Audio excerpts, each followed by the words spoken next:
What's good, everybody? It's your boy Sean P. the Bluff guy. Hey, and we back here with another reaction stream. And today we will be reacting to, I want to say it's episode 6 of YouTube Artur, the Library of Ohara. His video series that we've been watching for the past few months. And today's title is What is the Will of D? So so this video should be more focused on what is the Will of D. I think a few videos ago we did like who are the Will of D clan, but like, you know, people with D's in their name and everything.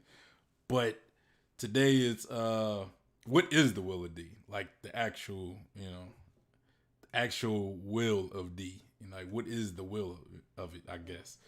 But before I get into that, make sure you give your boy a like, like the stream. If you haven't already, make sure you subscribe. And yeah, because I am doing a giveaway at 50 subscribers. I will be giving away 2 of those flags to 2 lucky subscribers. And details will be, I will drop more details after we hit that 50 subscriber benchmark. But yeah, and make sure you follow me on Instagram, Twitter, at BlumpGod, and on my Facebook page. I don't promote that enough. I need to definitely start promoting that. My Facebook page where I also drop content.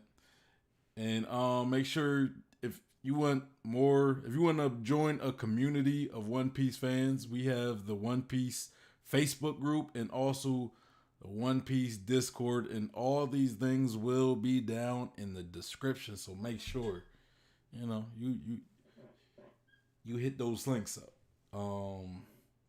But yeah, so that's pretty much my my plug-in part. The plug-in part of the stream where I plug in all my stuff. So yeah, I got some chats already. We got Cube in the building. What's up, Cube? He says, yo to you as well, Cube. Yo to you as well. And then he said, another day, another reaction. Yeah, man, hey, this is good content, man. It's good content, gotta say. I love doing these reaction videos. I love getting I guess analyzing the perspective of a lot of other YouTube creators, and and really dissecting their theories in my own way, I guess you could say that. And he said, I need my own intro. I mean, hey, bro. I mean, if you starting a YouTube channel, I guess so. Get you a nice little, create you a nice little intro. But yeah, and they said Davey. Then Cube said Davey back fights for the flags. I don't know how I would do a Davey back fight on YouTube. Like, would I have to bring people together and have a bunch of events? Like, I mean, I think it'd be more expensive trying to, set some type of event up just for, with a 50 subscriber YouTube channel. I mean, maybe one day when my channel is up there in the millions, or in the hundreds of thousands to the millions of subscribers, and I can do some type of event, then sure, which I kind of want to eventually do, like some type of anime event, or I don't know, maybe not just a One Piece event, but maybe like a whole anime convention or something. But that's some lofty dreams right there. That's some lofty goals. So right now we just working on what I can do. Then he says true. But yeah, yeah, let's get into it. Let's get into this video from Artur Library of Ohara. The link will be in the description. It should be in the description. I might have to make sure it's updated and I don't have a different link. But excuse me. It's my that's that smoothie burp. I'm telling you, it's that smoothie burp. Let me make sure I got the right link in the description so you guys could definitely go there if you want for me. Yeah, it looks to be right. So make sure so hit that link in the description, the YouTube link that I got for this specific video, and give him a like. Make sure you give Artur a like. And hey, subscribe. He makes great content. You know, I think aside from this specific mega super theory that you want to, whatever you want to call it, this 8-episode theory that I've done, I think I've done like 1 or 2 videos of him before. So yeah. But anyway, let's get into the video, guys. Let's really get into this video while we at it. Bang. Bang, bang. Bang, bang, I shut you down. Bang, bang, you hit the ground. Sorry, y'all, just had to gotta check something real quick.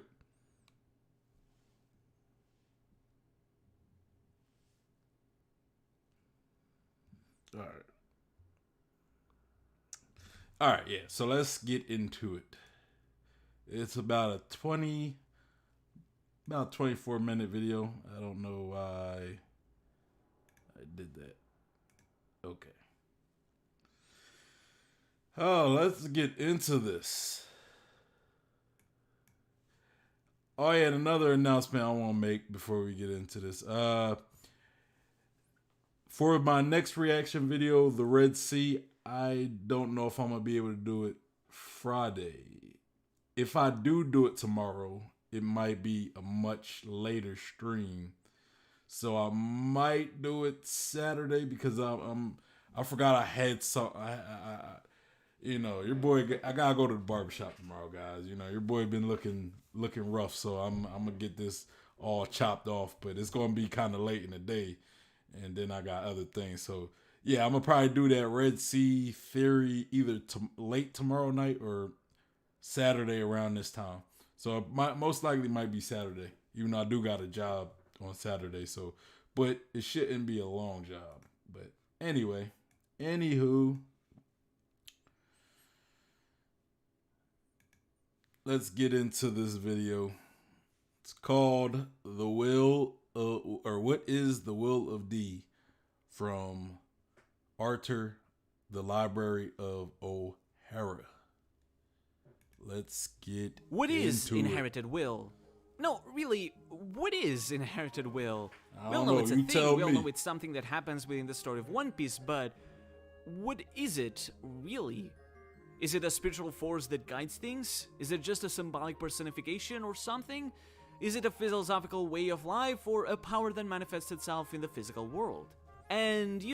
What do y'all think inherited will is? I mean, I think it's like, you know, I mean, it's pretty much, to me, it's pretty much self-explanatory. It's like, you know, everyone have their own will, right? You know, like every person has their own will. So if you inherited a will, it's like, you know, you almost took somebody else's will, I guess. You know, something along that line. Like you was born with another person's will. But yeah, that's pretty much my definition, you know. You see, that's the tricky thing, If because that makes inherited sense. will is something so mysterious, something still so undefined, that while we can sort of get an idea that it exists, we don't actually know what it even is. And inherited will is a massive part of this larger puzzle. After all, one could argue that the will of D is the will of the dawn, the will to make the dawn happen like we've talked about. So what exactly is inherited will all about? There's this misconception in the community that inherited will only applies to the D. But what only applies to them is the will of D. Everyone else can inherit different wills.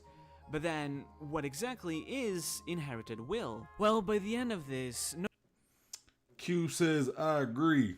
I do feel they get inherited through symbolic items, like Luffy versus Straw Hat that belong to Roger.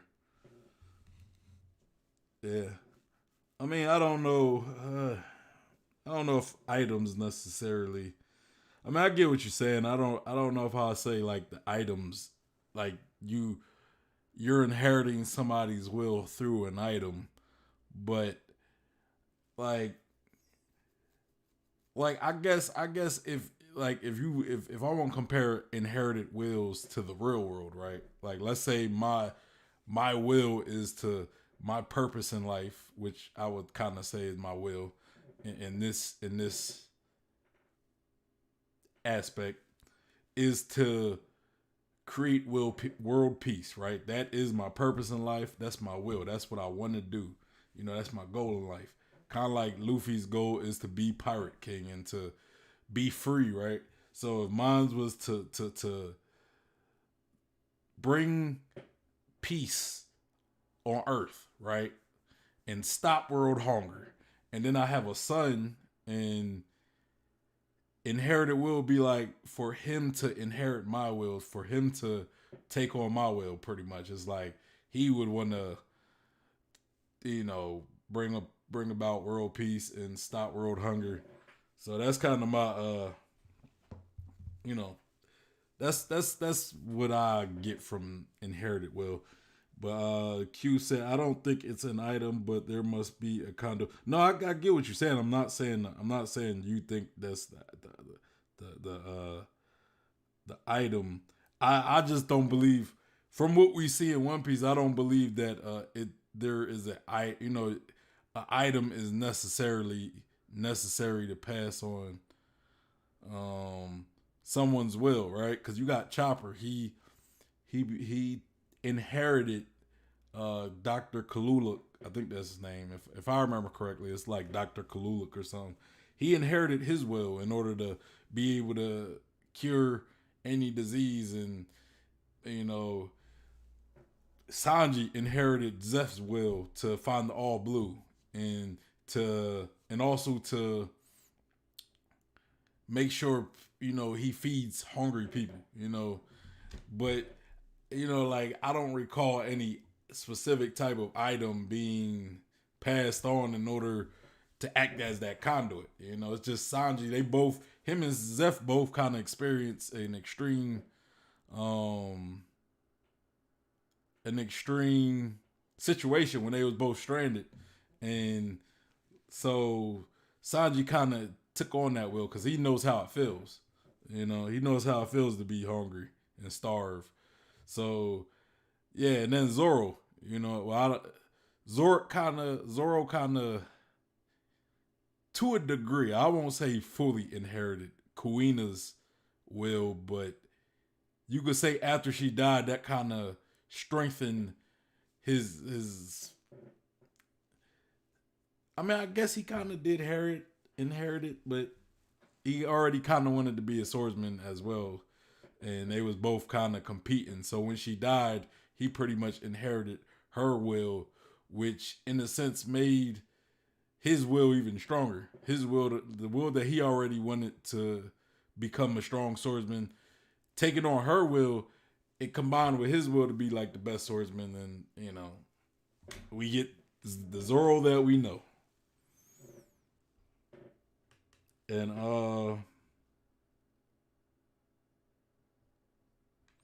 Q said, I think there are different ways to inherit those wills.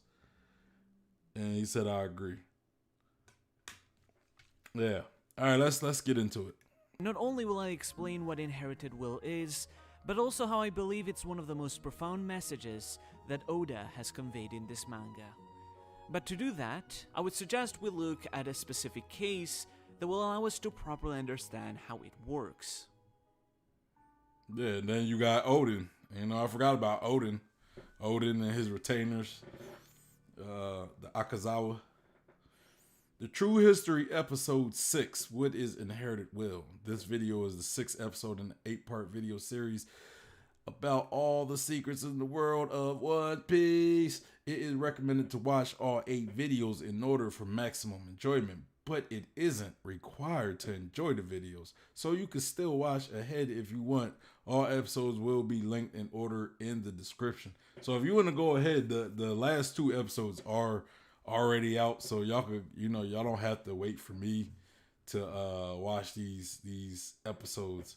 Y'all could definitely watch the last 2 episodes and then come back to the stream, or like next time when I do episode 7, y'all could come back and we could, you already know what's going on, so y'all could have more prepared feedback to give, I guess.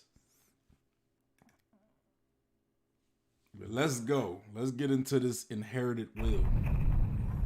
The will of D. The life, death, and play of Kazuki The case Oden. I want to present is the life of Kozuki Oden. Oden was born in the Wano country, a country completely secluded from the rest of the world, and this clashed against his desire of freedom, wishing to see what lied beyond his walls.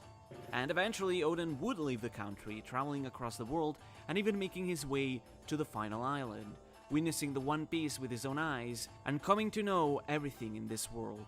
And through this knowledge, he also understood what inherited will is. Because Oden had one clear objective: to open the borders of the Wano country. Since youth he hated the idea of being closed off. He yearned for freedom much like Joy Boy's people did, and wanted his country to be open so that any could access it. But furthermore, after his great journey, he realized that opening the borders of the country was also important for another reason. The entire reason why the Wano country closed its borders in the first place was to protect itself from the world government. After all, Wano hosts one of the 4 road poneglyphs, so they wanted to make sure that no one from the government would be able to get their hands on it. But 800 years into the future, Joy Boy would appear, as Oden put it, and thus Oden had to make sure that Joy Boy could actually get into the Wano country so that he could get access to the poneglyph. Let me ask y'all something. How y'all think that the borders of Wano, I guess, will be torn down, or like, how do y'all think, like, can the borders be torn down, or is it more of a figurative, to y'all, do y'all think opening up the borders of Wano is more of a figurative thing, like just allowing people in, not necessarily breaking down physical borders, but more so just allowing people into Wano, and that being what they mean, I guess, knock down the borders of Wano? Or do you believe that it's like a physical thing, like the borders need to physically be taken down? Because how can I see it? Like, how do you take it down? Because it's kind of like they're in the mountain, I want to say. And if you tear down those walls of the mountain, you could probably destroy the country. But, I mean, I guess you could kind of destroy the top of the mountain. Because, Wano isn't really like a, it's not a country that's on sea level like most other countries that are maybe slightly above sea level. But so, like, I don't like, how do you think it will be destroyed though? Q said, I think it's both. But physically, how do you think they destroy the borders of Wano? Cause I mean, I would think maybe Zunisha, use Zunisha, because Zunisha probably is big enough to reach Wano, so Zunisha could probably just destroy it with his or hers trunk, or you also have the ancient weapons possibly, like maybe Pluton, or maybe Uranus. I'm not sure what we don't know what Uranus is just yet, but maybe a devil fruit, maybe a specialized devil fruit, kind of like Pika's devil fruit. Maybe it could change the terrain of Wano. Q says, since I think Onigashima will fall on the border, maybe break part of the border. Yeah, but then you only talking about part of it. You're not talking about. I mean, I guess if like breaking a piece of the border makes it easier to destroy the rest of it, but how? Because you said Onigashima falling on the border, like how? Because it's kind of. I would think it's pretty far from the border. Like what the flower capital is kind of like in the middle of Wano, or like somewhere near the middle, but like far from the border. So, like, I mean, only thing I could think of is Momonosuke, being able to hold up Onigashima long enough to take it to the border, and I don't even know if Momonosuke is that strong with his uh, artificial devil fruit abilities. He said Uranus is most likely linked to the sky, so maybe climate powers. Yeah, I know that part like that. That's part of my theory of what Uranus is. But I mean, I'm thinking Zunisha. Especially since Zunisha is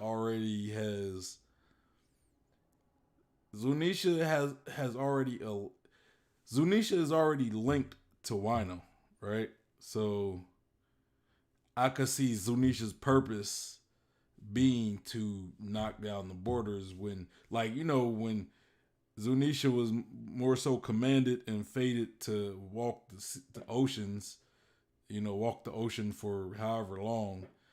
I would think that, you know, that's until they needed Zoe to, you know, accomplish a specific goal, and that might have been to destroy the borders. That might be why they had Zonisha walking so long. Partially just to also protect the road poneglyph, but also to eventually be available when needed to knock down these borders of Wino. And I would think Zoe would probably be tall enough to reach Wino. But let's continue. But what does that exactly mean? After all, later Odin stated that Joy Boy would travel 800 years into the future. But how exactly would he travel ahead in time like that? I mean, didn't we say last episode that fate isn't set in stone and that there is no such thing as reincarnation? So, how did he travel? Did he become a ghost? Did he travel in... I don't know, man. Maybe there is like a reincarnation devil fruit that Joy Boy had, I mean, that's kind of like Brooks up to a degree, but maybe it's like a devil fruit, kind of like Toki or Toki and Brooks combined, to where like if you die, you could jump in time and be reincarnated by somebody else. Like the reincarnation devil fruit. Like, I know that's kind of a stretch, but I'm just saying. Maybe Joy Boy looked exactly like Luffy, and he was born like, forgetting his whole, like he was born in his original body. Like let's say Luffy's body is Joy Boy's body, and Luffy jumped into the future, or Joy Boy jumped into the future, was born by a dragon, and whoever dragon's wife, girlfriend, or whoever they had, then maybe he popped out again, like, yeah, y'all, I'm Joy Boy. I mean, he ain't say that, of course. Q said, I don't think there's a reincarnation factor. That's fair. That is fair. But yeah, let's continue. in time? Well, we've already asked this question before, but we're going to answer it very, very soon. But for now, let's simply focus on the fact that Odin's dream... My bad, y'all. Q said the devil fruit cycle is basically that. I'm not sure where you're getting at. Not sure where you're getting at. But let me go a little more. Was that of opening the borders of the Wano country. Unfortunately, though, Odin was killed. He attempted to defeat Kaido but was defeated, realizing it would likely be a future new generation that would defeat him in his place. One led by Joy Boy himself, realizing that Kaido is just another challenge in their long and arduous path to finding the One Piece. Which is why he told Toki that in the case he shouldn't succeed, that she should use her powers to send everyone 20 years into the future, the date the Sea Kings gave for when the new Joy Boy should be making their way into the new world. Oden failed to defeat Kaido and was boiled alive. He was valiant and resisted an entire hour inside the pot, which came to be known as the 1 Hour of Legends. But alas, despite surviving this entire hour, Oden's body was too weakened by the scorching oil, and knew that Orochi and Kaido would not let him get away. And so, pushing his vassals into the air and urging them to run towards the future, he left them with one very simple order: open the borders of the Wano country. Oden passed down his dream to his vassals and had confidence that they would inherit his will to make it come to pass in the future. Yeah, his inherited will. Q said, I do think. Oh, okay, I read it wrong. My bad. I do think you read it wrong. Yeah, my bad. You right. I read it wrong. Well, I don't know. I mean, I do believe. I mean, I don't know if like Luffy is the exact Joy Boy. You know, where like it's like Luffy's body, and I don't know. I don't know if all that. That might be kind of me taking a stretch, but I'm just saying. You know. But then again, I don't know. I'm just throwing ideas out there. You know. Let's go. Will, his dying wishes was specifically this: to open the borders of the country. However, he added some final words after this. Even if I'm forgotten, I do not care. My soul will live on. Something important to understand from that first line is that the subject is not specified. Oden isn't saying who it is that will forget him, but the subject can be inferred to be one of two. Either one, he is referring to Kaido himself, saying that even if you were to forget me, I do not care, or alternatively, he could be referring to the larger public of Wano as a whole, saying that he doesn't care if the people of Wano were to forget him. Because what Oden...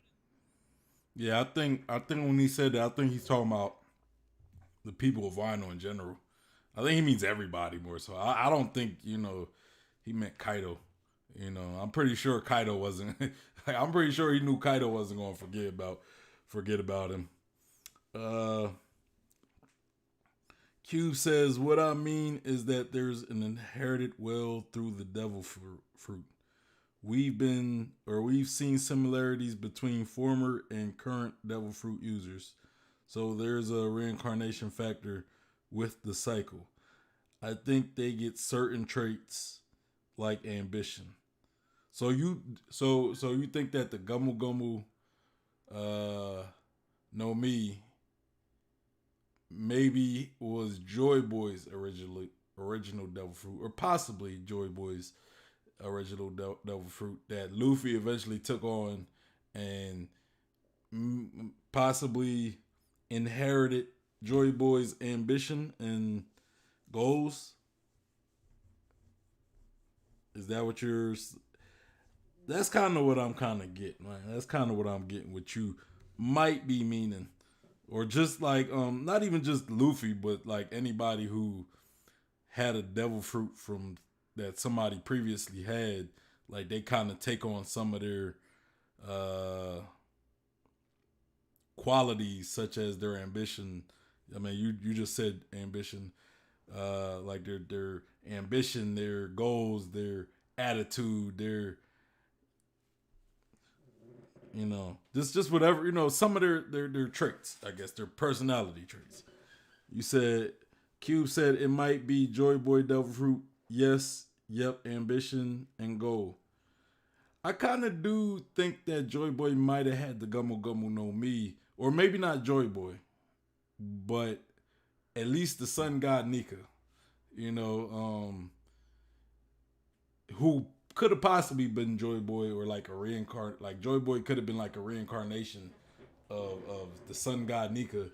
And the only reason why I say that, I don't really have nothing based on it, but it was a moment in the anime. I don't know if it was in the actual manga, but there was a part in the anime when it was the episode. It was like a couple episodes ago. It was like when X Drake was found out that he was a spy, and then he pretty much jumps out the window, and Luffy's already attacking the numbers, and X Drake jumps out and attacked the other number.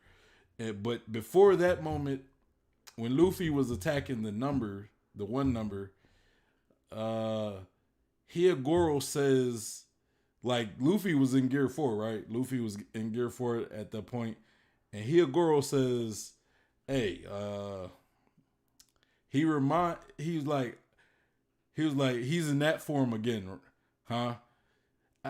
Now, I don't remember what he said verbatim, but I'm kind of paraphrasing. He was like, "Oh, he's in that form again. That form reminds me so much of the sun god Nika, or the sun god." I don't think he said sun god Nika. He just said, "It reminds me of the sun god." And, we know that at this point that the sun god is, the sun, the only sun god we really know, or maybe not the only, because I think that snake back in, that big snake, that giant snake in Skypiea, I think the Shandians, I think they called him the sun god as well. But speaking how, like, we was talking about sun god Nika during the Jinbei and Who's Who fight, and Hyogoro even mentions the sun god when he's seen Luffy in Gear 4, that showed me that, I mean, we seen some, like a silhouette of the sun god, and he looks slender. He didn't look like Gear 4. He looks slender. So maybe the sun god has a transformation like Gear 4, which might mean that maybe the sun god also had the Gummo Gummo no Mi and was able to do a lot of stuff that Luffy was able to do. And since you kind of speak on maybe since you kind of speak on, like, people inheriting, like, people who, like, devil fruit users inheriting certain traits of previous owners of that specific devil fruit, it kind of makes me think, like, that part, now that you said that, it kind of makes me think that, like, maybe there's some validity to it, because maybe a lot of stuff that we see Luffy do with his devil fruit, maybe a lot of those, like, moves, a lot of attacks he do, maybe those are inherited attacks. Like, maybe those are some attacks that he did as Joy Boy or Sun God Nika, right? So a lot of times he do these things on instinct, like we see Luffy, how he kind of improvises a lot of his fight, like he'll be in the middle of a fight and he'll just bust out some random move. Like, remember he was fighting Crocodile and he drank all that water, and then he was, like, using the water he was drinking in order to fight Crocodile, or the water he was retaining. And it's like, you look at that and see how well he improvises with his devil fruit, and you think maybe it's not improvisation. Maybe he's doing it on instinct, and he's kind of, because he did it before in a previous life. You know what I'm saying? Like, maybe a lot of those moves, he looked like he's improvising. He really did in a previous life. He just, he might not remember, like consciously remember, but subconsciously, instinctually, he remembers these things, But it kind of makes sense that could be the case, though. That might actually be the case. He says it might be Joy Boy's devil fruit. Yes, yep, ambition and goal. But at the same time, I kind of like the idea of Luffy just kind of naturally having that ambition, because he's always pretty much acted the same, even from the little we seen before him eating that Gummo Gummo no Mi, when he was meeting Shanks and he was talking about he wanted to be a pirate and everything, and Shanks probably told him about Pirate King. So I kind of like that, but I do kind of like the idea that the Gummo Gummo no Mi probably, like, he was passed on some traits. You said he said Mr. Two's devil fruit did the same thing as the old woman in Wino. Was it Mr. Two? Wasn't Bon Clay like Mr. Four or something? Mr. One, Mr. All right, I guess he was Mr. Two. But yeah, you said Mr. Two in Alabasta and the old lady in Wano, she turned into the Shogun in Momonosuke. Oh, but I feel as though in that specific instinct he was just kind of showing off his ability, just like her, like she was just showing off her ability, you know, the fact that she could turn into anyone. So I don't know. I don't know if I would give a lot of credits to that one. I think he was just showing off his ability to the Straw Hats when he was showing all the faces, and then the old lady, I think she was doing the same thing just to show like Orochi, like, yeah, I can help you because I can change faces and stuff. Cause like if you had a devil fruit ability, if you had a devil fruit that gave you shape shifting or like you could turn into people that you touched, you know, you would probably do the same. Most people would probably do the same thing too. They'd probably flex it, like, oh, I could change this guy. I could change this guy. So that one's hard. That was kind of hard to really, for me to take on a solid evidence. But I get what you're saying, though. I get what you're saying. Thus solidifying Orochi's role in Wano. He says, so that's why I believe in them having similar ambition, but not necessarily the same personality. Okay. I mean, I kind of like that. I kind of like the idea of taking on, you know, certain traits, you know, like especially like strong traits of the previous Devil Fruit user. They said the Berry Berry No Mi user in Wano was very endearing with Orochi, but horrible to everybody else. Barto is the same way with the Mugiwara. He treats them like VIP, but horrible to the rest like Law. Now that, to me, I would say that's probably a better idea. But I will also say he was endearing to Orochi because they had similar objectives. You know what I'm saying? Because he was also cool with the old lady as well. It wasn't just Orochi, you know. But again, we didn't see a lot of these characters, so I couldn't really, you know, you're going off very little that we've seen of these characters. You know, we don't really have a full scope of how he was with other people. You know, like Kaido or.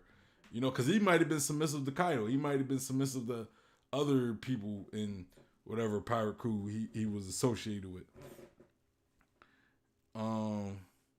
But it's not like he was treating.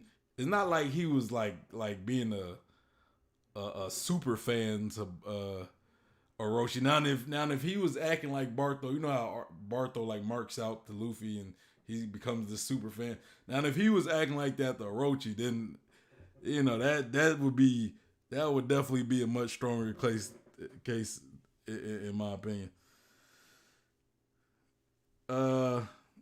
He said sorry for the rant. That's okay. And then he said you don't gotta apologize for ranting. That's fine. And he said nope. Bon Clay was Mr. Two. Yeah, you right. I don't know why I thought Mr. Three was higher than him for some reason. I don't know. But he's saying there are similarities in how they use it, even though they never met. True, we haven't seen much. I just feel there's a reason why we didn't see much of former Devil Fruits. I mean, look, we got two Devil Fruits that we have seen more of. You got Shiru, who had Absalom's Devil Fruit. But there's really not much similarities there, you know? Like, we see Absalom, he was more closer to Sanji. He was like a pervert almost, and, he was cocky, but when Shiru got it, Shiru didn't even really change. Shiru was pretty much, cold blooded. He's pretty silent. He's pretty quiet. He's not really a pervert like Absalom was. So, and those are two users with the same devil fruit that we actually seen more of. So it's kind of hard, man. It's kind of hard to really pinpoint. Like, okay, well, they share similarities. So, but let's continue. What Odin is saying is that it doesn't matter if the likes of Kaido or even the people of Wano forget about him, because someone else will remember him. His vassals. Even if everybody else were to forget, his vassals would remember him and ensure that his objective comes to pass. And for as already impactful as this scene is, it's the dialogue that comes after that is particularly interesting, because the narrator says, "The curtain lowered on one legend, to be inherited by the leading players of the next stage." The word used here is exactly that, inherited, indicating that Odin's will would be inherited by the leading players of the next stage. And we already know who these leading players are, because in the scene right after, Toki was seen reading a letter from Odin that said, "In over 20 years, a great war that will likely split the oceans themselves will occur." This, of course, speaks of the final war, the storm that will occur at the end of the series, and in a struggle to bring the dawn, the splitting of the seas will occur. The splitting of the seas refers to the destruction of the Red Line and the Grand Line, the destruction of the world, splitting those seas apart. And then after that, Odin continued, "In other words, in another 20 years, the leading players of this great war will usher into the new world." Odin is indicating that these leading players are the new generation that will make its way into the new world, taking down Kaido and opening the borders of the Wano country. In that regard, Luffy, Zoro, Law, Kid, and Killer, and any others in this new generation leading the fight against Kaido, who are now standing at the pinnacle of the pirate world, are the ones that are going to help open the borders of the Wano country, and thus set up an essential step towards the dawn of Wano, which will lead into the dawn of the greater world. And it makes sense. Even Morgans commented in Whole Cake Island that the one to find the One Piece would be a member of this war's generation, which includes all the Supernovas and Blackbeard. They are the ones who will change the world, for better or for worse. Yeah, man. This, like I said, like I said before, I think the only two of the Supernova or the worst generation in general it's gonna be out of Blackbeard and Luffy, because I do think Blackbeard is probably going to find it somehow. Like, I don't know how he's gonna be able to read the road poneglyphs. I feel as though he will. Maybe, like, I always threw out the idea that what if Blackbeard like stole Robin? Like, what if he stole, like, kidnapped Robin, and then they have to go get Robin back from Blackbeard, and they end up meeting him at like Laughter or something. Like, I don't know, but I do think Blackbeard's gonna find a way to get to Laughter. I don't know. I don't know if he actually I don't know if he actually seen any of the poneglyphs though. Like, if he actually encountered any of the road poneglyphs. Maybe he could probably steal like copies from Luffy. Like, we know Luffy got copies from the road poneglyph in Whole Cake Island. And I think he might have. Did Zoe have a roll? Yeah, I think Zoe had a roll poneglyph, but I don't know if they made copies of that one. And then there's one in Wano. So, which again, that might actually be a good reason for Blackbeard to go to Wano, to go find a roll poneglyph. Like, but again, he also needs a way to read these poneglyphs. So. And that also leads me to think, like, did Blackbeard ever go to Whole Cake Island? Has he gone to Whole Cake Island? Maybe, like, there was a fan chapter somebody made. It was like a fan One Piece chapter, a fan made One Piece chapter, and it was like Blackbeard, like, while Big Mom went to Wano, Blackbeard and his crew went to Whole Cake Island, and the Blackbeard's crew was fighting Katakuri. They eventually beat Katakuri, but Katakuri somewhat kind of held him off for a little bit before being defeated. So so I would think Blackbeard, because Blackbeard needs the rogue poneglyphs, right? He needs the rogue poneglyphs in order to find Laftel. So he would have to go to Whole Cake Island, and he would have to go to Wano. So I've always predicted Blackbeard going to Wano, and what better reason for him to go to Wano than to have to go get a rogue poneglyph, and then also possibly take Kaido's devil fruit. I know I'm holding on to that theory, y'all. I'm holding on to it. That it's still possible. Kind of that theory kind of weakened, but just because it seemed like Wano's kind of wrapping up, but he could still show up at that very last moment. All right, Cube says, I feel that Blackbeard will be going somewhere unexpected. Yeah, I mean, but like that's still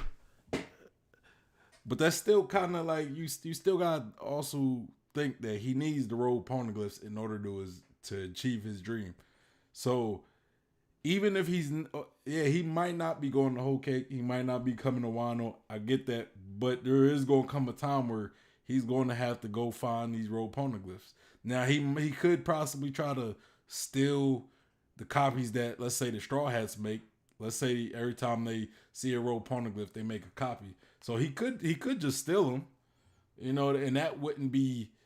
I think that wouldn't be too far left from who Blackbeard is as a character. So yeah, he could steal them. Why do all the work in actually finding these rogue poneglyphs, instead take them from somebody who did do the work? And then you said, because there's already too many people in Wano, how many can the island take? I mean, is there really? I mean, they're all on Onigashima. Like most all the major characters are on Onigashima. They're not even actually on the whole land of Wano. They're on the small island of Onigashima. So I don't think there's a problem with fitting more characters in Wano. He'll only be there for I would think he will only be there for a short time just to get what he need and get out. Like if he does go there, I could see him just coming to get what he need and then belling.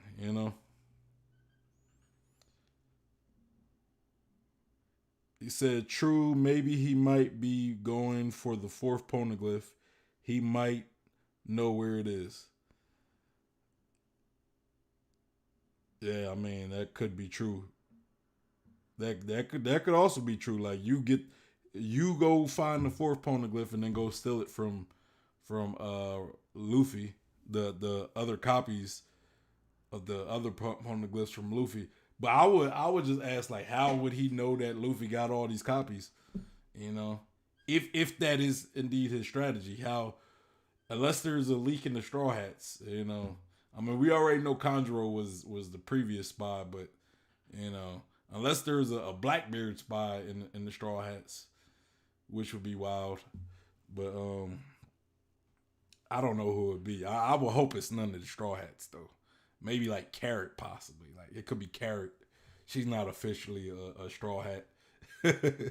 She's not officially a Straw Hat. She's been with the Straw Hats this whole time. So, I remember there was a time where like everybody was talking about like who's this spy among the Straw Hats. Like there was a spy. Like people been talking about like since Dressrosa. Like there's a spy, and there was a guy who actually predicted it was going to be Kanjuro. I don't know his name, but there was somebody who actually caught it. They caught it. They said, they talked about how he was in Dressrosa, and when he was locked up, he was he wasn't treated like a prisoner. And they was talking about like the ink birds and all that. So yeah. So, but there can also be another spy, and that could be Carrot possibly. I mean, I don't know how she would have ever met Blackbeard, but I don't know. But she could be saying, yeah, Blackbeard, they got these copies of all these rogue poneglyphs that I know you need. And think about it. Think about it. Think about this. There's 10 Titanic captains. Like Blackbeard has 10 Titanic captains, but there's only 9. So there's still a 10th one. And I talked that it could be Aokiji, but I don't think Aokiji's like really serious about being part of Blackbeard's crew. So I think there's probably another captain that we don't know, that he's out in the world being a spy, or he or she is out in the world being a spy. And I mean, Carrot could make sense because now you got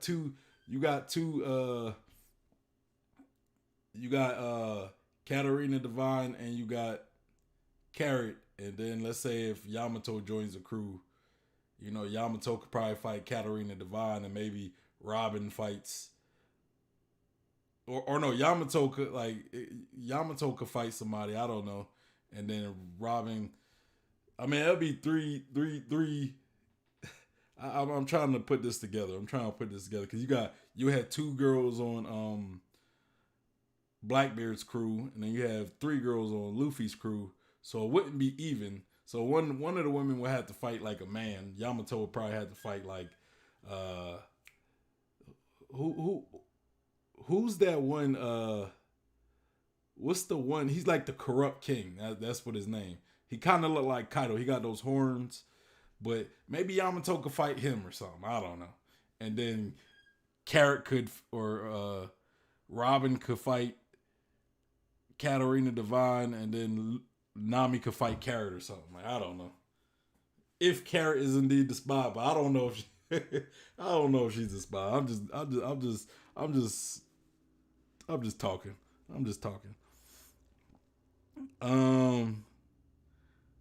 I can see him still in it. Blackbeard is a true pirate. Cube said Luffy has too much honor. Then he says that would be hard to watch if there's a spy in the crew. Imagine if it's Chopper. I call Chondro after Zoe. Man, I don't. Chopper though. Chopper. I don't know, man. Chopper. You know what it could be though? If let's say one of the Straw Hats is a spy, right? Maybe they're under some type of like hypnosis or something. Maybe they're betraying the Straw Hats, but not willingly. You know what I mean? Or think of this. I got not a theory, but just a thought that just came to my mind. Let's say for sure. Let's say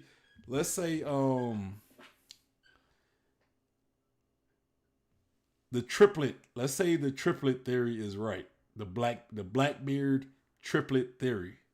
Let's say that is right. Okay. Then what if one of them is on the Straw Hat ship? And he's hiding. Like maybe he could use the Yami Yami no Mi. Maybe he's like the Blackbeard triplet that could use the Yami Yami no Mi, and he's just hiding on the Straw Hat ship, pretty much spying or whatever. I don't know. Like, what if the 3 brothers could split and do their own thing? So you could have Blackbeard one. You could have one of the Blackbeard triplets going to get the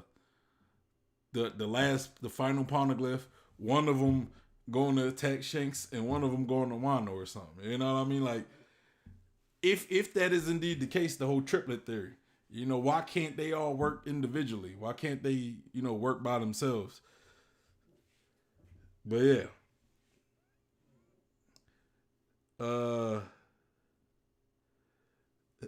He said Chopper, or he said I called Chondro after Zoe. Hey man, if you called that, hey, good on you. Cause I don't know. I don't know why I didn't think of Chondro. Chondro always been kind of quiet. So he was always kind of like in the back of my mind. I always kind of forgot about him. So I didn't think about him, which was genius on Luffy or on Oda's part, because it was hard to predict Chondro, because Chondro was kind of the most forgettable of the Akazawa. He's like the most forgettable. and him being so forgettable, it makes it to where you don't even really consider him being a traitor, you know, or at least I didn't. At least that's kind of how it was for me. And then you said Lafayette does seem to fit the mentalist. That is true. That is true.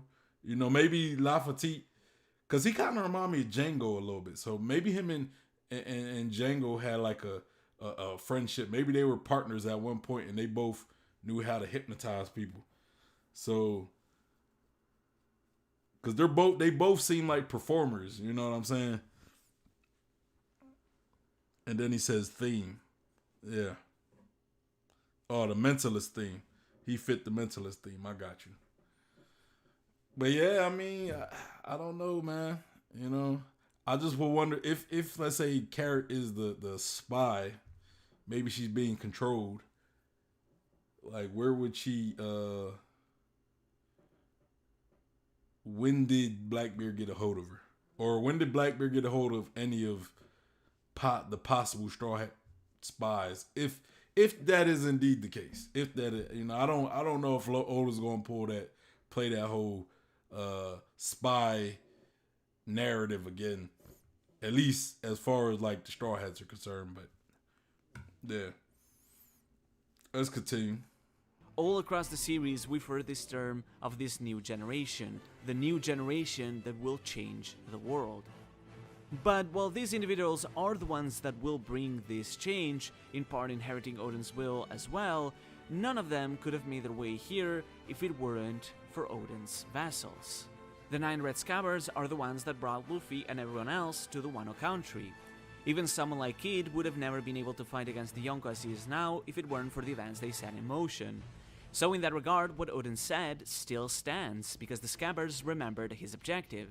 They were able to carry it out, and while they alone were not able to bring it to fruition, they were able to show the way to the dawn, to the new generation, so that they could inherit the stream as well. And this is exactly what Toki mentioned in her final words, asking Odin to shine his moonlight, his Kozuki in Japanese, onto 9 shadows, so that they inherit his will and pass it on to a new generation, so that Odin can know the brilliance of the dawn. In this poem, Toki was asking Odin to persist across these 20 years of night, so that his light could keep casting the shadows of the Scabbards.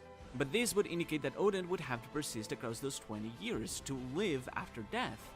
And admittedly, that's exactly what Toki said. Odin wondered why Toki wasn't saddened by his death, but Toki simply said, "You won't die, right?" And Odin laughed.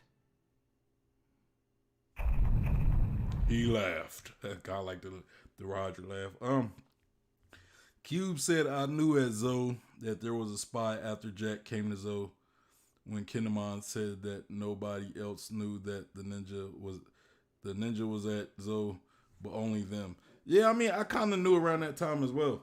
You know, I think that's kind of when I really start taking the whole spy thing seriously, because I think somebody was talking about it like even before at that point. Like I was hearing YouTubers, I think like, I don't know if it was Joy Boy or Roger, like Rogers Base or King of Lightning. I can't remember who it was, but they was like, yeah, man.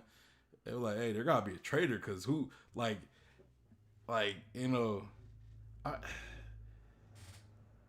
maybe it was around Zoe when people started talking about this traitor. So yeah, but they're definitely, I think around that time I kind of knew too, because it was like, how did Jack know how to get to Zoe? How did Jack know how to get to Zoe? Somebody, you know, like Zoe's like one of the places you need. I think you need a Vivre card or a specific type of what is it called? Those compasses. So I don't know. You know, Zoe's always moving, so it's like you would need a Vivre card almost. So like, how was Jack able to find Zoe? Not only did he find Zoe, he found Zoe twice. You know, like the first time after he left, and then he came back, and then he found Zoe twice. You know, but yeah, he laughed. Just like in his final moments, when Odin laughed as he fell into the pot. As a reminder, in Japanese, the verb to smile and the verb to laugh are written with the same word, so they're sort of considered the same concept, the same action. And we've seen this all across the entire series.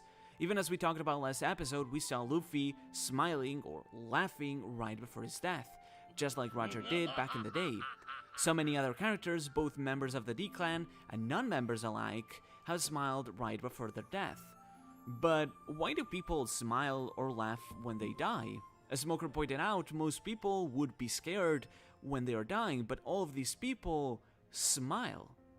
And most importantly, what did Toki mean that Odin wouldn't die? Well, this is something we've heard before when Roger said the same thing to Rayleigh. As Rayleigh told us back at Sabaody, Roger's final words were simply, "俺は死なねえぜ, 相棒." And similarly to Odin, Roger did not die. He lived even beyond death.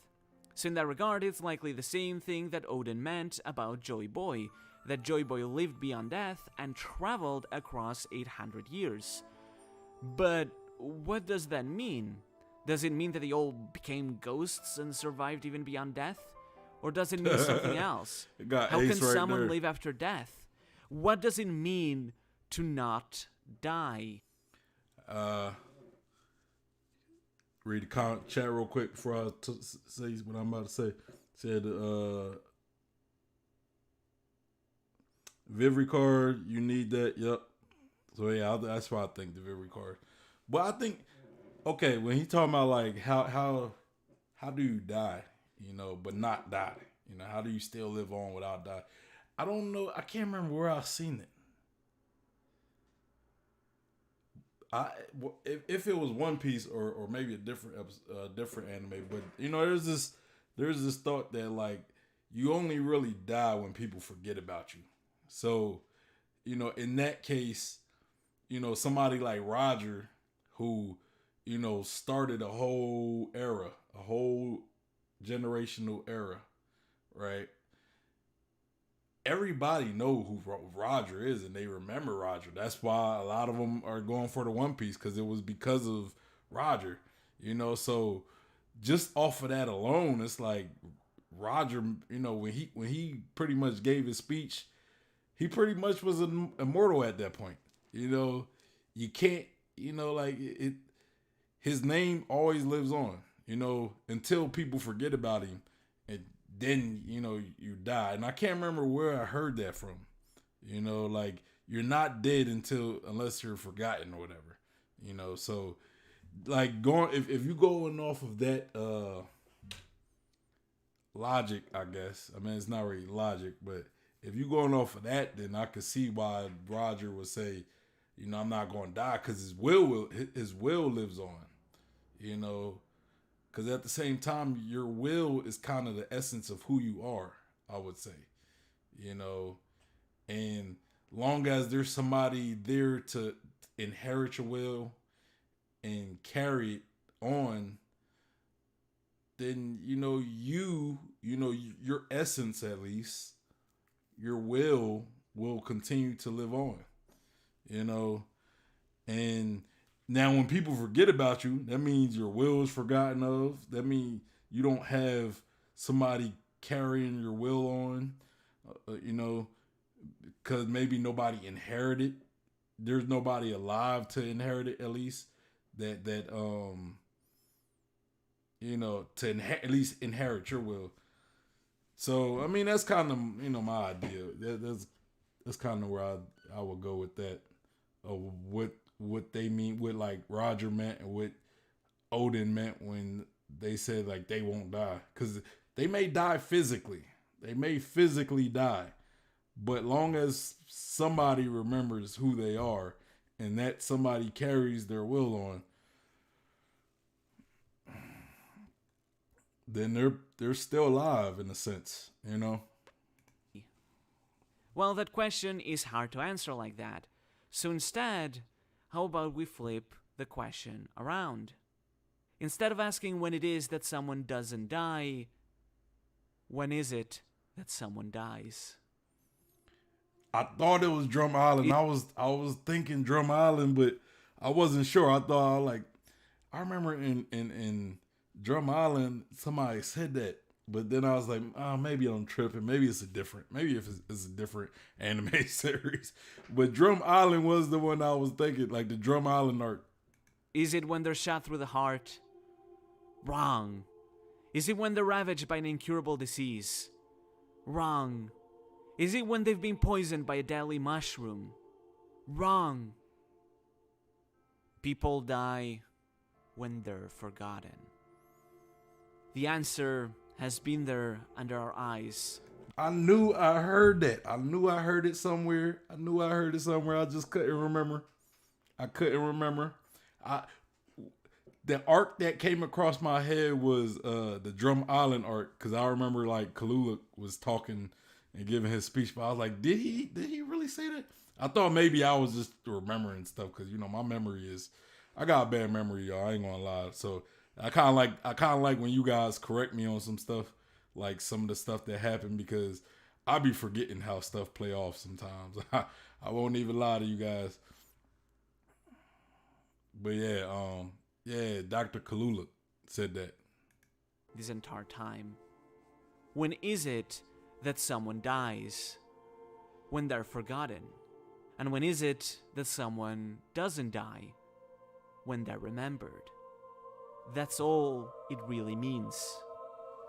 What Odin meant by the fact that he would not die is that people would remember him. The Scabbers would remember him and make sure to inherit his dream. As long as they remembered his dream, Odin would live, beyond death, beyond time, as long as people were there to inherit it. Even if everyone else were to forget about him, his dream would live on, and someone would one day make it come to pass. And in that regard, the story of Hiruluk is much the same. Hiruluk was a quack doctor from Drum Island. He wasn't the most upstanding person, he had been a thief, and even as a doctor, his methods weren't exactly the greatest.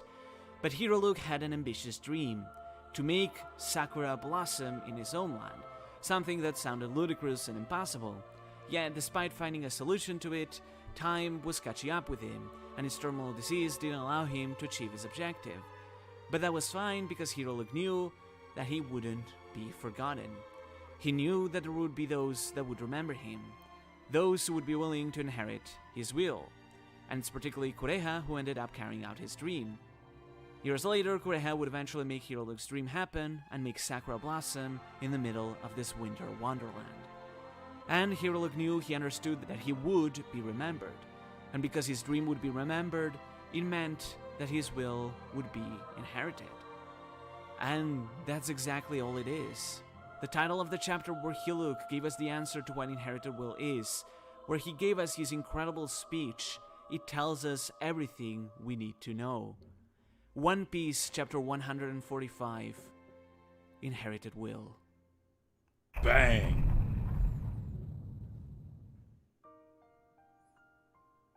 Oh, why they gonna play At that its core, song, man? this message is... You can't be playing that song on me, man. Like that that song gets you emotional, man. Those keys, man, it's them keys. They just tug at the heartstrings, man. You just know something sad's about to, you about to get like some super sad flashback when that music plays. Just something about to happen, something sad's about to happen, man. Something so very simple. This great big mystery in the story, in the end, is really just a lesson that Oda is teaching us. I'd like to take this time, if I'm allowed, to tell a bit of a personal story. Across life, I've lost many things. While I know my life has not been nowhere near as horrible as that of others, I wouldn't say I've had it easy. There's been a lot of hardships and a lot of suffering and sorrow. And among that suffering came a sense of loss. Across life, I've lost people I've known. I've lost places where I belonged, and I've lost experiences that I know I'll never get again. I know there are things in my life that I will never see again. And that is something that I deeply struggled for a long while. Across my life, I've met many great people and I've encountered many great experiences, but I've had to say goodbye to all of those times. Some of the fondest moments I've lived through eventually all came to an end. The people you meet, the things you live through, each has a defined start and a defined end. That's simply how life works. But sometimes it can be hard to say goodbye because you don't want them to go away. But it is through reading One Piece that I realized that was never the case. None of Man, he can't be doing this, man. He can't be telling these sad stories and playing that sad One Piece music on me like that, man. Man, I'm about to get all emotional, man. Let me stop. Q said, "Damn, the theory got dark." I know, right? Like, he started playing that one song. Like, it's like two One Piece songs that really get to be like that gets me. You know what I'm saying? And that's one of them. I forget the name of the other one. But it's the other one got pianos as well. So, man, now I gotta pull myself together, y'all. I gotta pull myself together.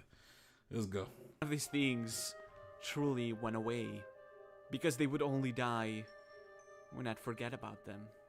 As long as I remembered, they would live on within me forever. Because people are so much more than just chunks of flesh. They are the embodiment of emotions, feelings, memories, and experiences. And even after they pass away, those things remain with us. Even after someone dies, their will lives on within us. The lessons they've taught us, the feelings they've conveyed us, the memories we share together, and the dreams they've passed on to us, they all live on in our hearts. Even after death, they live on in all of us because we remember them, and in their place we continue to carry out their dreams, their love, their will, and we weave it through history. We pass down our love and our dreams to those who come after us, and in that way ensure that none of us ever truly die. And in that regard, I legitimately believe that One Piece will be the same. One Piece will end one day. Our days of enjoying this series together will come to an end, and we'll have to say goodbye. But that doesn't mean that One Piece... Don't you put that on me, Ricky Bobby. Don't you put that on me, Ricky Bobby. I don't know if anybody's seen Talladega Nights, but that's probably my favorite part right there. I just had to say that. We talk about One Piece ending, man. I ain't looking forward to that, man. I ain't looking forward to One Piece ending. People complain about how long One Piece is. I'm glad it's as long as it is because it means I just get to enjoy it for as long as I live. Well, at least till at least a point. I know. We all know it's going to end it eventually, and it's nearing that. It's coming close to that ending. But as long as it's here, I'm gonna keep enjoying it, and I'm gonna keep talking about it. So let's continue. Will die. Because Oda and his incredible tale will keep living on in all of our hearts as long as we remember it. So why should we cry, if not laugh? And once you start looking at it that way, you realize that this theme has been present my all dog across Pedro the series. Pedro. Even within this flashback, Dalton asked Hiruluk, "Can the same happen for a country?" And Hiruluk replied, "As long as it is inherited." After which, Dalton told himself that he would inherit the will of his former king and bring this country back to prosperity, something that he would eventually achieve, inheriting the dream and carrying it out. And so many more examples can be found. Yeah, I'm with you on that, Cube. At the end of Dressrosa, I don't want it then, but I do need them answers. Simply told Law this: "If you really want to do something for him, then let us both remember him in our memory." And what is it that Luffy told Ace right when he died? "You said that you would never die, right?" And Ace replied, "Yes." Because Luffy would eventually inherit Ace's will. Luffy would carry out his own will, his dying wish, which was, quite simply as Ace put it, to see Luffy achieve the goal at the end of his dream, to achieve his dream of throwing the world's biggest party. And it's because Ace knew that his will would be inherited that he died with a smile. That is why all those whose wills have been inherited die with a smile. This isn't something unique to the D-Clan. We see it with so many people because everyone whose will is inherited know that they won't die. Like Toki said to Oden, "What point there is to cry upon death if you're not really going to die? If you know you will live on, then what point is there to being sad?" because you can say goodbye with a smile on your face. Roger died with a smile, living life with a great loud laughter, because he knew that his will would be inherited, meaning that he wouldn't die. And the same can be said for Sol, for Whitebeard, for Pedro, for Yasuye, for Tohime, for Fisher Tiger, and for all those whose wills have been inherited. Well, in Yasui's case, though, he couldn't help but to laugh and smile. So, you know, he really ain't had much of a choice to smile during his death, especially with that smile fruit. What's it called? Backlash or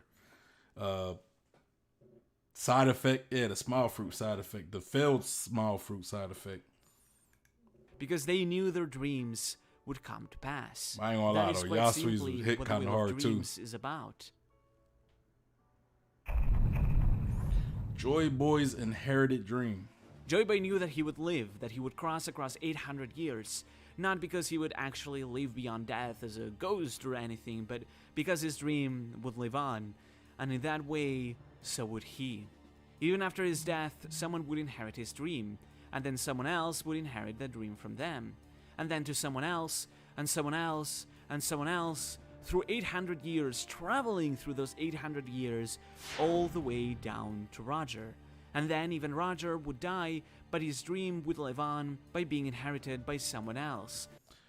Yeah, I'm kind of thinking about that. Like, you think about all the, I guess you could say all the Joy Boys that lived throughout time. You know, like, because I would look that Roger was probably kind of like, he had that, like, Joy Boys will. You know, because we look at Luffy, right? Luffy is almost kind of mirrors Roger, right? So if that's the case, if Joy Boy or if Luffy kind of takes after a lot of Roger's traits, for example, then I would also think, you know, maybe Roger was also a Joy Boy. It's just he failed because he just was too early. You know what I'm saying? Maybe there was other Joy Boys that came. Maybe some of them came at the right time. Like maybe they had not Shirahoshi specifically, but maybe Poseidon was around. Maybe, you know, the other ancient weapons could have been found. Maybe they just failed. You know what I'm saying? And Luffy could possibly just be the first Joy Boy to really succeed.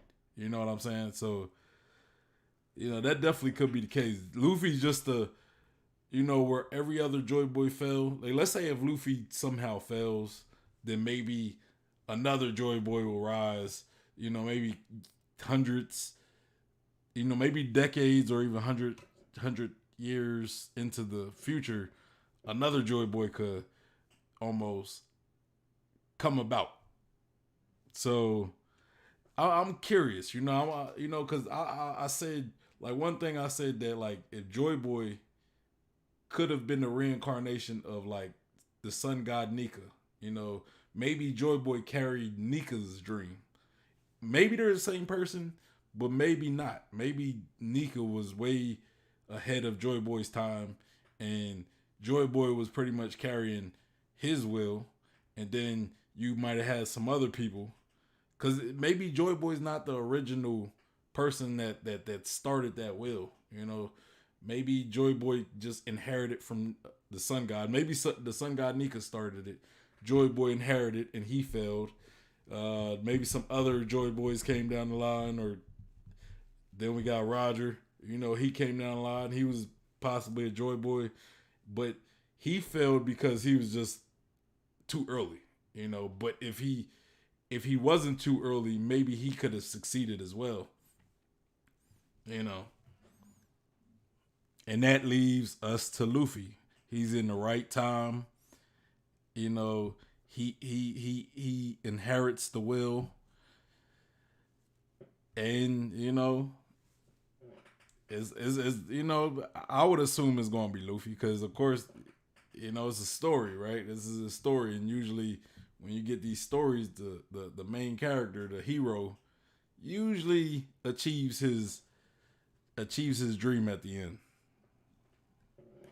Someone who one day would finally bring forth the dawn, not because of destiny or fate, but because it's their dream. That's all that the Will of D really is.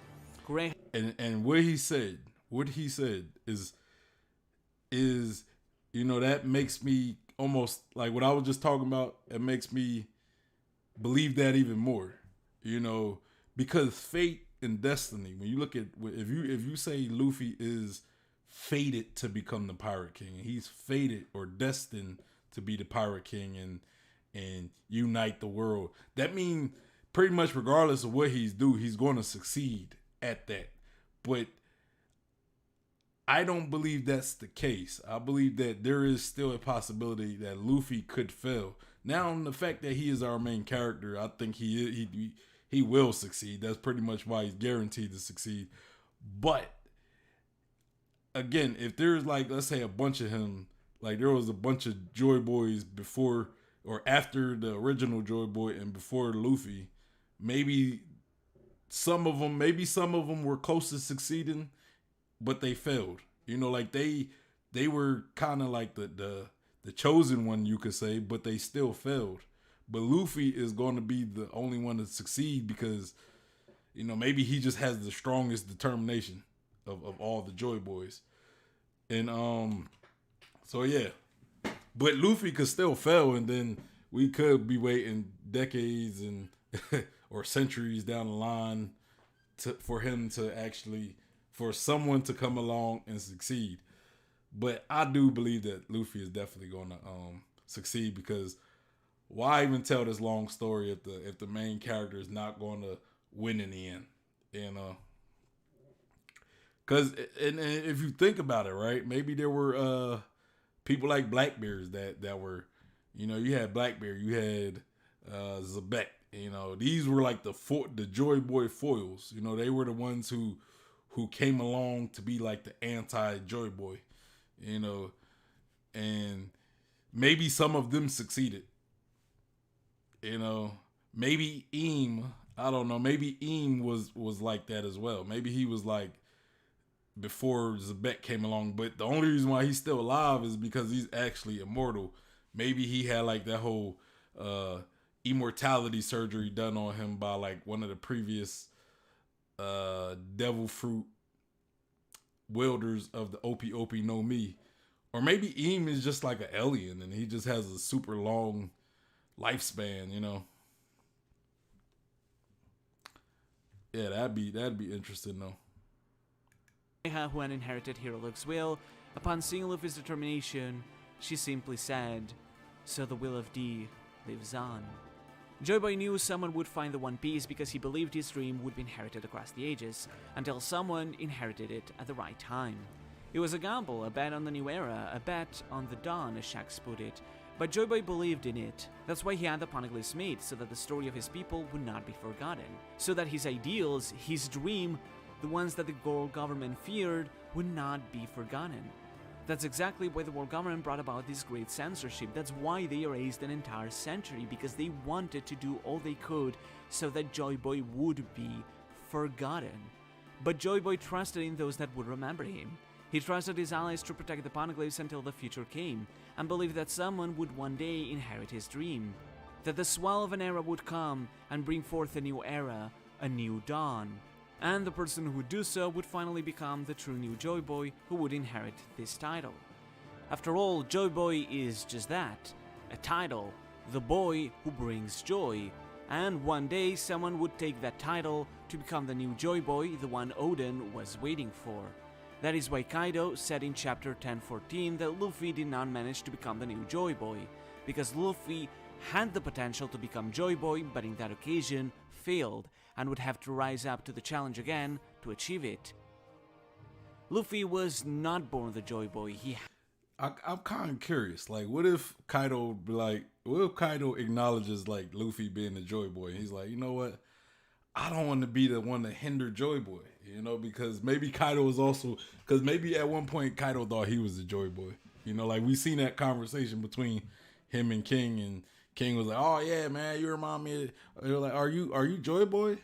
And Kaido was kind of like, he was flattered, but he was like, "Nah, not really. I mean, but maybe if Kaido realizes that Luffy is the next Joy Boy, I don't know what that would do. I don't know how that would go. Like I don't think Kaido's just gonna be like, hey man, all right, you Joy Boy, I quit. I quit fighting. I give up. You win. I don't want to beat you because I don't want to beat the new Joy Boy. Maybe Kaido's more trying to prove that he's not the new Joy Boy, you know. But if let's say when Luffy defeats Kaido, and Kaido might have to come to a realization that like, yeah, this guy is Joy Boy. I mean, look, he beat me. You know, ain't nobody supposed to be able to beat me. So maybe he might actually be inclined to help Luffy. As unlikely that might be, you know, like people saying, "Oh, Kaido working for Luffy." Yes, that might be a little wild, but I mean, if you know, because Kaido seemed to know a lot about Joy Boy, and you know,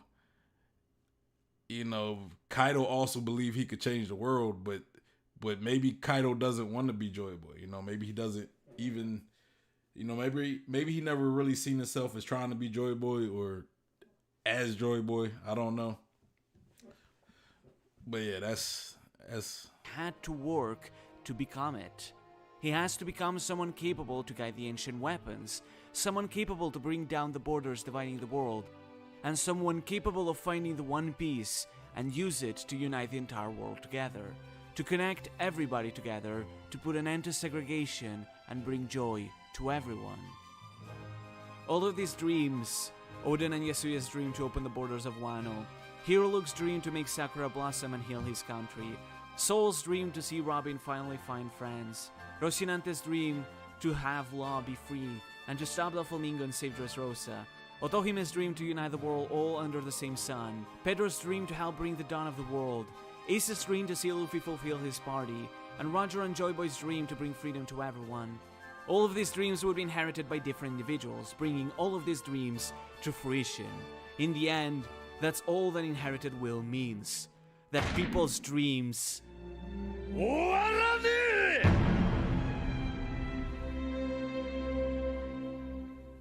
そうだろう。おいおいてめえ何急に叫び出すんだよ。人の夢がなんだって。笑われていこうじゃねえか。高みを目指せば出す拳の見つからねえ喧嘩もあるもんだ。なあおい。But that is a story no one yet knows about. These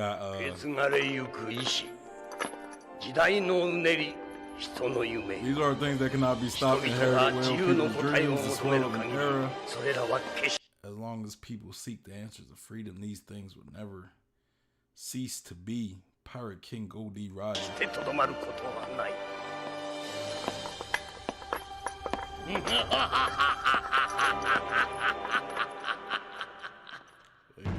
They gave my man Roger that the Z ha ha laugh. They gave him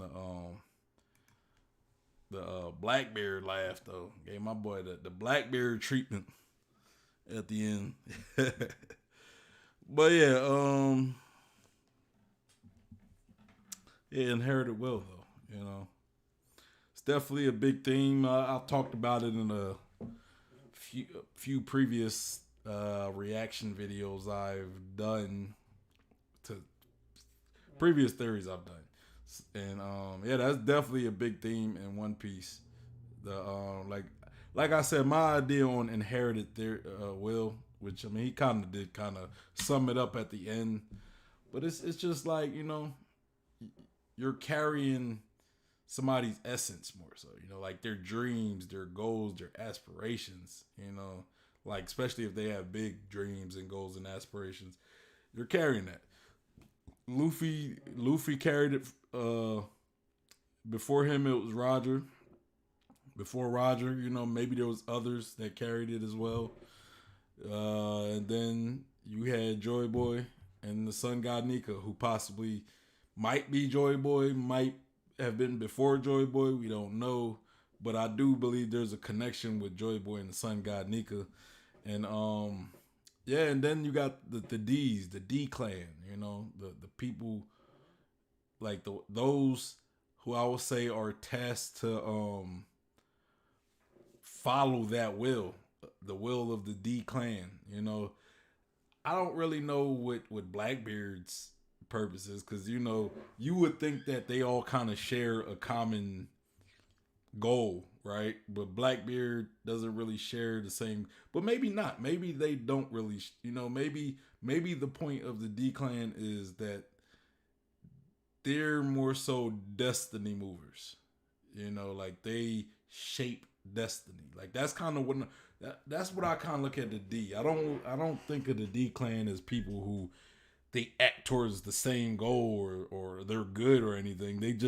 They're destiny shapers. They're fate shapers, I guess. Like they shape where destiny's going, you know. So like you look at Roger, right? When Roger died, he gave that speech, and that started off a whole era of piracy. You know, before his era, before that speech, he found the One Piece. He couldn't do nothing.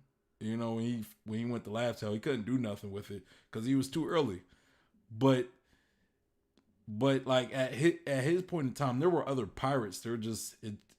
Piracy just wasn't as big. I think, you know, like piracy just wasn't as big. You had guys like Shiki, you had guys like Zebek, Whitebeard, Big Mom, Kaido. Eventually, you had all these guys, and like, but it wasn't as like the pirate. It wasn't the pirate age though. Like it wasn't as many pirates going out to sea compared to after he died, when he gave his speech, you know, and that's the type of impact that somebody who's part of the D clan has. That's the type of impact they have on fate. You know, they could create a whole new era, you know, and I think Blackbeard definitely has that factor, you know, so it makes sense for him to be part of the D clan. Like I've said before, and I think most people, you know, I'm not the only person who believe it, but most people would probably believe that Blackbeard is probably the when you're looking at the person who's probably most likely to become Pirate King and find the One Piece, you would probably say Luffy, and then there's Blackbeard. You know, I don't think the other Supernova really have any chance though. You know, I don't think they're going to get any closer than those two, at least. I'm not saying they won't get close, but I don't think they're going to get closer than Blackbeard or Luffy. You know, and then you know you got Law. You know, like Law. You know, maybe if that theory that Law does give his life to save Luffy and make him immortal happen, even though I'm not really a fan of that, because one, I don't want Luffy to be immortal, because it'd be like if he's immortal, then that's gonna mean he can't really lose unless he gets thrown in the ocean and he just can't do nothing. He's just stuck in the ocean, still living, stuck in the ocean. But if he does sacrifice himself, that would be very impactful for fate. Because if Luffy does indeed die, right? Like, let's say Luffy does die and Law is the only person that can save him, and Law gives his life for Luffy. Law is changing fate because he's keeping destiny moving, right? He's keeping that destiny going. That I don't want to say destiny, but he's keeping that will of Luffy achieving his dream going. So yeah, but I hope nobody has to die to save Luffy. At least not like one of the strong, not Law, because to me it's like, why would Law do that? You know, why would Law do something like that?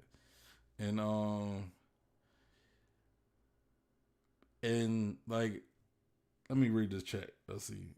He said, I prefer Robin. The demon child being immortal will be a night. When you say you prefer Robin, I thought you meant you prefer Robin dies for Luffy. I'm like, I don't really know what that's gonna do. like how her dying to save Luffy, how she gonna save Luffy by sacrifices. But you're saying like you hope Law dies for Robin. And he said the demon child being immortal will be a nightmare for the Gorosei. I hope too. I love Law too much. My thing, my kickback would be like, why would Law die for any of the Straw Hats? Just like I wouldn't want him to die for Luffy, I wouldn't really see it make sense for him to die for Robin. You know, unless like he's on death's door anyway, and him and Robin's on death's door, and he's like, hey, let me die so you can continue living and you could change this world. You know, something like that. You know, then something like that might make sense. But him just being completely healthy and him like just because Law has his own crew. You know, he has people that depend on him to keep living. So for him to sacrifice himself for somebody who's not part of his crew, you know,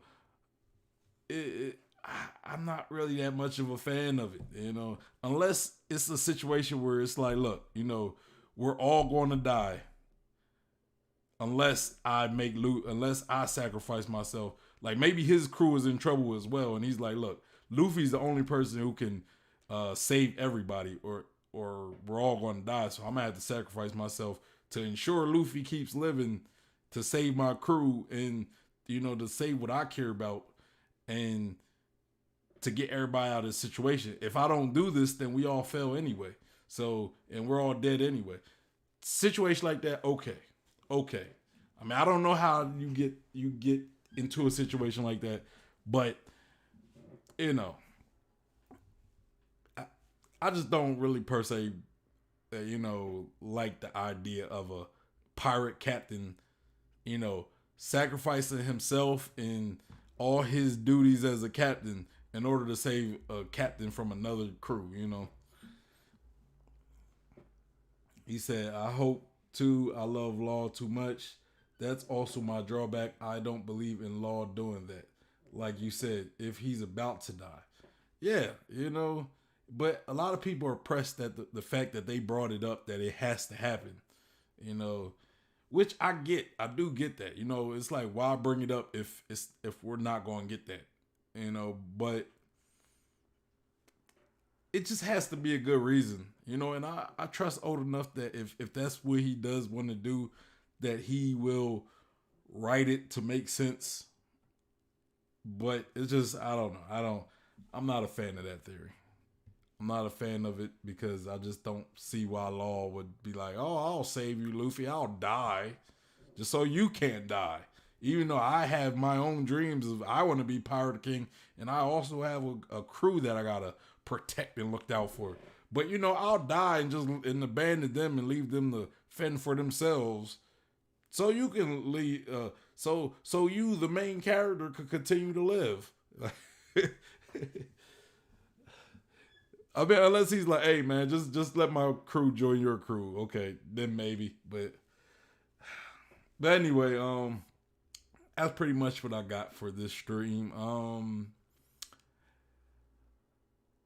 I'll be streaming tomorrow.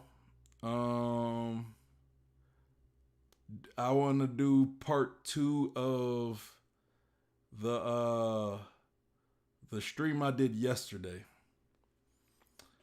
and I want to do part 2 of that. Or you know what? I'm gonna call it audible. I'll do part 2 of that one maybe Saturday. I don't think I'm gonna be able to stream on Friday, but I'll do part 2 of that Law theory on Saturday, and tomorrow I'll be streaming Elid's part 2 of his Red Sea theory. That, I think that sounds like that's going to be the move. That's going to be the plan for tomorrow. So about the same time as this stream. Well, yeah. So 5 p.m. Central. That's the same time I started this stream. We'll be doing the Red Sea theory from Elid's. So make sure you join part of that stream. And yeah, make sure you like the stream if you haven't already. Hit that subscribe button. I again, we'll be having a giveaway to my subscribers, to 2 subscribers. I'll be doing the giveaway at 50 after we reach 50 subscriber milestone. And also follow me on Instagram, follow me on Twitter at BlumpGuy. Follow me on my Facebook page at BlumpGuy too, I think. But I think there's a link that's in the description, so you don't have to type it out.